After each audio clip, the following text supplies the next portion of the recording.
खुलुमबाय गोजोन फुंबिलि बयनिसिमबो नोंथांमोनखौ आंनि चेनेलाव गासैखौबो बरायनाय बावहरग्रोनाय थाबाय आसा खालामो नोंथांमोना खौरांखौ नायनानै मोजां मोनगोन।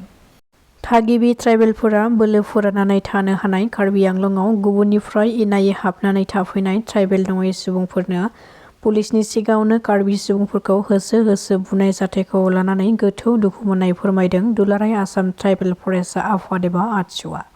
कार्बि आंलंनि खेरनियाव जानाय बावैसो सान सिगां हिंसायारि जाथाय जानायखौ आटसुआ गोथौयै दुखु मोननाय फोरमायनानै कार्बि आंलंनि बिजिआर हाया संबिजिरनि बादियै 6 सिडुलनि सिङाव सोजानाय मोनसे हाजोआरि जिल्ला।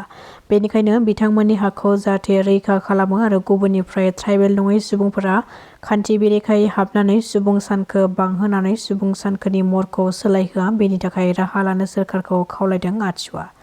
बेजों लोगोसेनो जायखिजाया थासारियानो जायाथों मानो इनायै दखल खालामग्रा हाबफैनानै थाग्रा आरो गोजोन गैयै थासारिखौ जायगा होनाङा होननानै सोरखारखौ खावलायदों। आयेन आब्रुथिखौ थियै लाखिनानै थागिबि सुबुंनि जिउ आरो दोहोनखौ रैखाथि होनाया सोरखारनि गुदि बिबान होननानै आटसुआ मोनसे प्रेस बिबुंसारनि गेजेरजों फोरमायदों। रायजोआव आयेन बेरेखा निसा फेग्रा मुवानि हेंथायै सिग्रोमनाय हाबाफारिनि गेजेरजों खमैबो मोन 17टा कन्टेनाराव 14.15 ग्राम ड्राग्स 30टा निसा फेग्रा मुवा टेब्लेटफोरखौ बोखांनो हादों।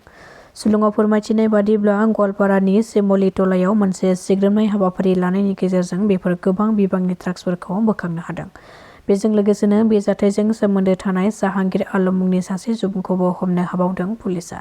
बेराफारसेथिं चिरांनि बिजनीनि दतुरियाव मैया ड्राग्सजों लोगोसे सासे सुबुंखौ हमदों। दतुरि फ्रेन्ड क्लाब एन्ड लाइब्रेरिनि सिग्रोमनायाव हमनो हानाय ड्राग्स फालांगिरिखौ दतुरि निवासिनि साहिदुल इस्लाम 39 बोसोर बैसोनि होननानै सिनायथि होदों।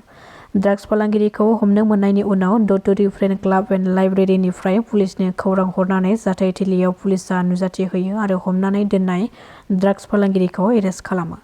हमजानाय ड्राग्स फालांगिरिनिफ्राय मोन 10 ड्राग्सजों आबुं कन्टेनार, मबाइल हेन्डसेट आरो नोगोद 4,000 रांबो बोखांनो हाबावदों। हमनो मोननाय ड्राग्सनि लिरथायखौ गासै 7.52 ग्राम जागोनखौ मिथिहोदों पुलिस बिफाननिफ्राय। नलबारियाव ख्रिस्टमासनि मुङै फाननो लाबोनाय मुवा बेसादफोरखौ शपिं मल गलाफोराव हाबनानै गारहरनानै होनाय आरो सावनानै होनाय जाथायखौ लानानै बजरं दोलोनि सोद्रोमाफोरखौ एरेस्ट खालामबाय पुलिसआ।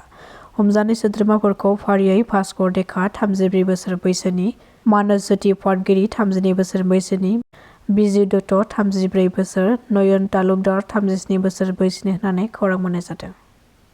एडिआरइनि एपइन्टमेन्ट लेटार राननानै होनाय हाबाफारिया गुवाहाटीआव जागायगोन। ग्रेड 4 पस्टनि एपइन्टमेन्ट लेटारखौ फैगौ जानुवारि दाननि 9 खालाराव आरो ग्रेड 3 पस्टनि एपइन्टमेन्ट लेटारखौ 10 जानुवारियाव होनाय जागोन। एपइन्टमेन्ट लेटार रानना होनाय हाबाफारिनि सिगां सायख'जानाय बिजाथिफोरनो जाहाथे मोजाङै थिसनथाइ होनो हायो बेनि थाखाय थियारि जानायनि सायाव गिबि मन्थ्रि ड हिमन्त बिश्व शर्माया लक सेवा भवनाव नायबिजिरनायनि गेजेरजों मोनसे सावराय जथुम मेल खुंनाय जायो। मैदेर आरो मानसिनि गेजेराव जानाय दाङाबाजिया सोलिबाय थानायनि गेजेरावनो फिन आरोबाव हाग्रानि मैदेरनि गाग्लोबनायाव सासे आइजोनि जिउ खहा जादों।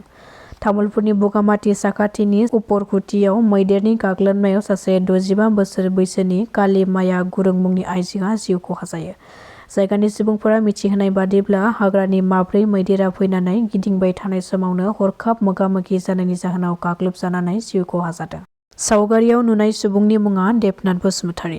नखरनि सुबुंफोरा फोरमायथिनाय बादिब्ला बिथाङा थांनाय 24 डिसेम्बराव गुवाहाटी सोहोरनि जिएमसिएच देहा फाहामसालियाव खर'आव थै जमा जानायखौ फाहामथाय लानो थाखाय थांदोंमोन आरो मेडिकेलाव एडमिटबो जादोंमोन। नाथाय दुखुनांथाव बेनि अखानायै एबा मैयानि सानाव फुंबिलिनि 5 रिंगायाव केबिननिफ्राय एसे मोजां मोनदों होननानै बायजोआव ओंखारबोदोंमोन नाथाय बिथाङा बे ओंखारलांनाय उननिफ्रायनो दासिमबो केबिनसिम सफैयाखै आरो लोगोआव थांफानाय सुबुंफ्राबो नागिरनानै मोननाय जायाखै।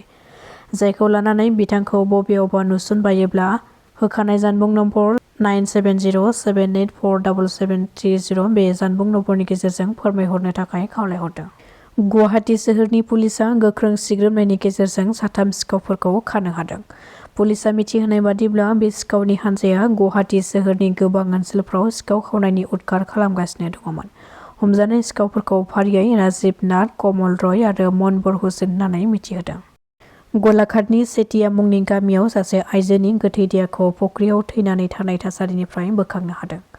फोरमायथिनाय बादिब्ला बे थैनानै थानाय आइजोखौ रुबि फुकन होननानै सिनायथिनो हादों आरो आइजोआ बेंकनिफ्राय लनाव लानाय रांखौ सुख'नो हायैनि जाहोनाव गावनि जिउखौ फोजोबनानै लानायनि सन्देह खालामदों। नाथाय बे थासारिखौ लानानै दासिमबो रोखा जायाखै आरो पुलिसआ बेनि सायाव नायबिजिरनायखौ जागायगासिनो दङ। दासिमनि खौराङा एसेनोसै। नोंथांमोना खौरांखौ नायनानै मोजां मोनदोंब्ला चेनेलखौ साबस्क्राइब खालामनानै लानो हागोन। गोजोन्थों।